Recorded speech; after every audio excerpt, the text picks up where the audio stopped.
بسم اللہ الرحمن الرحیم۔ عید کے دن جس کی نماز عید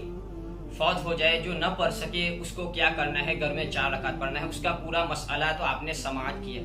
لیکن پھر عوام کے یہ سوالات کہ اس 4 رکعت کو کیسے پڑھا جائے، کہ پہلے قاعدے میں التحیات کے بعد درود ابراہیم پڑھنا ہے یا نہیں پڑھنا ہے، دعائے معصورہ پڑھنا ہے نہیں پڑھنا ہے، تیسری رکعت میں ثنا پڑھنا ہے، یا پھر سنت موقدہ ہو یا غیر موقدہ ہو۔ تو چونکہ عوام کو ایسے مسائل پیش آتے ہی رہتے ہیں، تو آج میں قاعدہ اولیٰ کے تعلق سے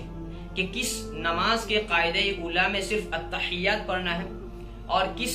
نماز کے قاعدہ اولیٰ میں آپ کو التحیات کے بعد درود ابراہیم اور دعائے معصورہ بھی پڑھنا ہے، اور تیسری رکعت کے لیے جب کھڑے ہو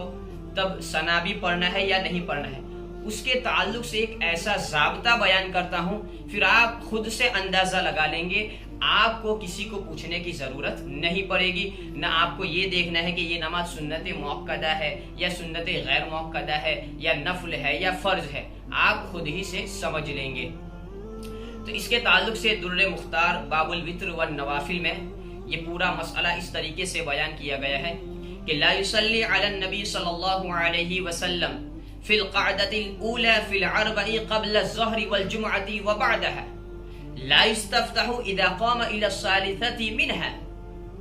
وفي البواقي من ذوات الاربع يصلي على النبي صلى الله عليه وسلم ويستفتح ويتعوذ ولو نذرا لان كل شفع صلاة۔ تو کیسے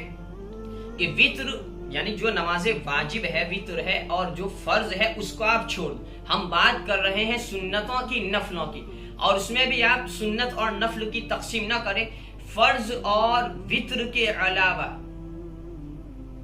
کی ہم بات کر رہے ہیں۔ تو صرف 3 ہی نمازیں ایسی ہیں کہ جس کے قاعدہ اولیٰ میں صرف اور صرف آپ کو صرف التحیات ہی پڑھنا ہے، اور جب تیسری رکعت کے لیے آپ کھڑے ہوں گے تو آپ کو پھر ثنا نہیں پڑھنا ہے۔ صرف 3 نمازیں ایسی ہیں۔ اس کے علاوہ جتنی بھی نمازیں آپ پڑھیں گے اس میں آپ کو قاعدہ اولیٰ میں التحیات بھی پڑھنا ہے، درود ابراہیم بھی پڑھنا ہے، دعائے معصورہ بھی پڑھنا ہے، اور پھر جب آپ تیسری رکعت کے لیے کھڑے ہوں گے تو پھر آپ کو ثنا بھی پڑھنا ہے۔ تو 3 نمازوں کو آپ جان لیں، باقی آپ خود سے اس میں اندازہ لگا لیں گے۔ تو وہ کون سی 3 نمازیں ہیں جس کے قاعدہ اولیٰ میں صرف التحیات ہی پڑھنا ہے؟ تو وہ ظہر کی 4 رکعت نماز سنت جو ظہر سے پہلے پڑھی جاتی ہے، جمعہ کی 4 رکعت نماز سنت جو جمعہ سے پہلے پڑھی جاتی ہے، اور جمعہ کی 4 رکعت سنت جو جمعہ کے بعد پڑھی جاتی ہے۔ تو ان 3 نمازیں ظہر کی 4 رکعت فرض سے پہلے والی سنت، جمعہ کی فرض سے پہلے والی 4 رکعت سنت، اور فرض کے بعد والی 4 رکعت سنت، صرف در مختار میں بیان کیا گیا صرف یہی 3 نمازیں ایسی ہیں جس کے قاعدہ اولیٰ میں آپ کو التحیات کے بعد کچھ بھی نہیں پڑھنا ہے، اور جب تیسری رکعت کے لیے کھڑے ہوں گے تو پھر آپ کو تلاوت سے شروع کرنا ہے۔ اس کے علاوہ جتنی بھی نمازیں ہیں، تو اب آپ کو مسئلہ سمجھ میں آ گیا۔ عید کے دن آپ 4 رکعت جو پڑھیں گے، چاشت کی نیت آپ کر لیں گے، نفل کی نیت کر لیں گے، سنت کی نیت کر لیں گے، 4 رکعت ہے، آپ کو اس کے قاعدہ اولیٰ میں التحیات کے بعد درود ابراہیم دعائے معصورہ سب پڑھنا ہے۔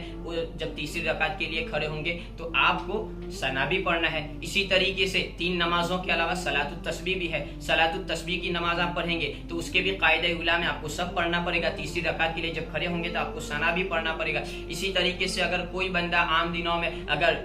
نماز اوابین پڑھتا ہے، 2 رکعت کر کے پڑھتا ہے تو کوئی بات نہیں، اور اگر وہ 4 رکعت کر کے یا 6 رکعت ایک سلام سے پڑھتا ہے تو چونکہ 6 رکعت ایک سلام سے ہو گئی، تو اب ان جو قاعدہ اولیٰ آئے گا تو اس میں اس کو التحیات کے بعد درود ابراہیم بھی پڑھنا ہے، دعائے معصورہ بھی پڑھنا ہے، اور تیسری رکعت کے لیے جب کھڑے ہوں گے تو اس کو ثنا بھی پڑھنا ہے۔ تو ایک آسان مسئلہ ہے، یہاں تک کہ اگر کوئی بندہ اللہ تعالیٰ کے لیے نذر مان لیتا ہے کہ اللہ کی خاطر میں 4 رکعت پڑھوں گا، تو اگرچہ وہ واجب ہوگی لیکن اس میں بھی اس کو پہلے قاعدے میں اس کو سب پڑھنا پڑے گا، کیونکہ لِأَنَّ كُلَّ شَفْعٍ صَلَاةٌ، چونکہ فرض و وتر اور وہ 3 نمازوں کے علاوہ جو بھی 4 رکعت پڑھی جاتی ہے وہ 2 جوڑا ہے، وہ 2 کا سیٹ، 2 کا پارٹ ہوتا ہے، صرف اس میں سلام نہیں پھیرا جاتا ہے، باقی وہی کام کیا جاتا ہے جو کہ ہر نماز کے لیے علیحدہ کیا جاتا ہے۔ اب آپ کے ذہن میں یہ بھی سوال ہوگا کہ یہ نوافل اور سنتیں یہ کیا ہے؟